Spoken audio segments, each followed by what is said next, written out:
had 100 cockroaches here, and I placed them in this James Bond style contraption that turns this ball screw and forces them out after a specified time delay. And then I put it in a lunchbox for camouflage, and then I released them in this office. Now you might think, that's not very nice, Mark. Some people are afraid of cockroaches. Trust me, I know. And that's exactly the point, because this isn't just any office. This is ground zero for one of those terrible call centers that scams people of their life savings. Now, why would we go after this $20 billion scam industry? Well, we're doing it for the 60 million people who've lost money to scammers in the past year. But more specifically, we're doing it for Bessie, who you might recall from my previous video when I detailed exactly how one of these scams worked. For the team, I turn back to my good friend Jim Browning, who you recall from last year has a YouTube channel that specializes in reversing the connection to the scammers' computers and gaining access to their CCTV footage. And then another YouTube channel called Trilogy Media would be the boots on the ground in India implementing the pranks. For the target, together we were able to locate and gather tons of incriminating information on 4 different scam call centers. Now that we saw what we were up against, we knew we'd have to go full James Bond Q mode with some high-tech gadgetry that can make it past security, which is why this first prank is just a water bottle. But if you unscrew just this portion of the lid, it reveals a trough. And if you put military-grade putrid smelling stuff in that trough and then screw the lid back on fully, it creates a perfect seal and you can't smell anything. But then at the exact precise moment you want to release a cloud of death, you just twist the lid like this, allowing the smell to escape through these holes and fill the room. Next up, if you take some hand soap and add just a few drops of the same kitchen-grade food coloring we used on the Devil's Toothpaste explosion, then when you wash your hands, it will leave them stained for at least a day. Oh crap. Next up is that custom-built box that can store cockroaches in it. So after a predetermined time delay, the microcontroller will trigger the stepper motor, which causes the wall to slide along this ball screw. That means if you disguise it in a lunchbox, then nothing happens until the timer expires. And then suddenly, you get a bunch of cockroaches crawling out of a lunchbox. Next up, we found these microfoggers that are basically like massive vape pens. And finally, as the pièce de résistance, we're gonna deliver them a package. Only this isn't an ordinary package. It's Glitter Bomb 4.0, which of course, as we all know, is equipped with a pound of the world's finest glitter and an uncharitable amount of fart spray. And so now that our team, target, and plan were in place, after 1.5 years of prep work, it was time to avenge Bessie and execute the special operation.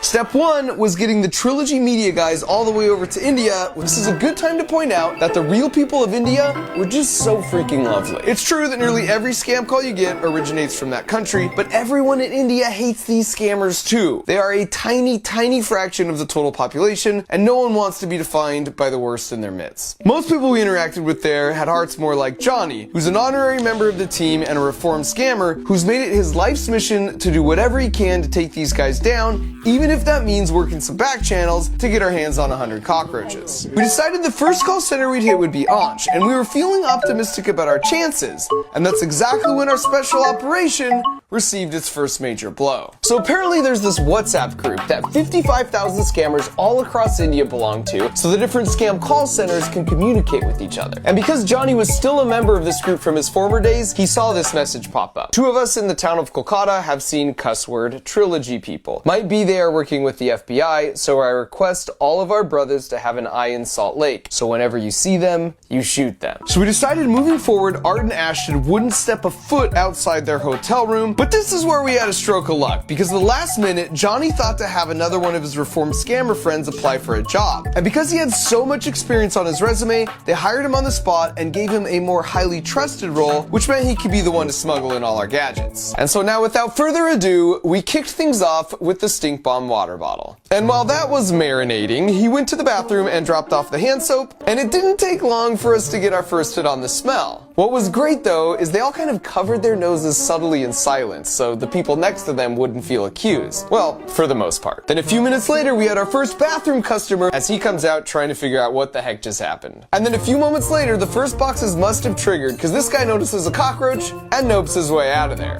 And then he's quickly followed by the second dude. And I love it, because now you just randomly see cockroaches start coming in frame. And so now that they know what they're up against, they call in the reinforcements with a mop. And then as if perfectly on cue, right as the mop guy finishes his cleanup, the smoke begins. And this causes quite a commotion and draws quite a crowd. And by this point you can tell the boss is pretty sure they're under attack, but just to remove any sense of doubt, we sent them one final package. And they almost opened it right there, but I guess with everything else that had already happened so far that night, they took it downstairs. And then this happened.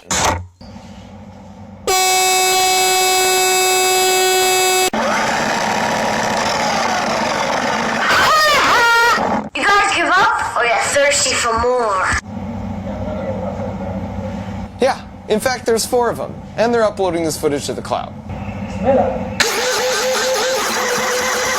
5, 4, 3, 2, 1. Activation complete. So after our incredibly successful special operation, we had created enough confusion and mass panic that not only did the other 3 centers get shut down, but we got all the large scam centers all across India shut down for a few days too. And if you add it up, that means those tiny cockroaches stopped $2 million from going from the victims to the scumbags. Now you might ask, why not just privately reach out to the proper authorities in Kolkata where these 3 call centers are located? And the answer is, that's been tried before and it didn't work. While there are many good apples, there are a few bad apples that prevent anything from happening to these guys. So where does that leave us? Well, as they say, sunshine is a great disinfectant, and here's where you come in. We've invested a lot of resources and time and tried to make this video as entertaining as possible in the hopes that you'll consider sharing it for 2 reasons. Number 1, the more people are aware of how these scams work, the less effective they become and they lose their power. So please share it, especially with your older loved ones. And number 2, the more people that see this video and learn about these 3 specific call centers, the more the press will pick it up, especially in India. If you are with the press or a law enforcement agency, send us an email to callcenterevidencepack@gmail.com and we'll share everything we have with you. Glitter bombs and cockroaches are just harmless entertainment, but our best chance of working together to shut these guys down for good is by shining a light to foster some accountability. Thanks for your help. Now let's make Bessie proud.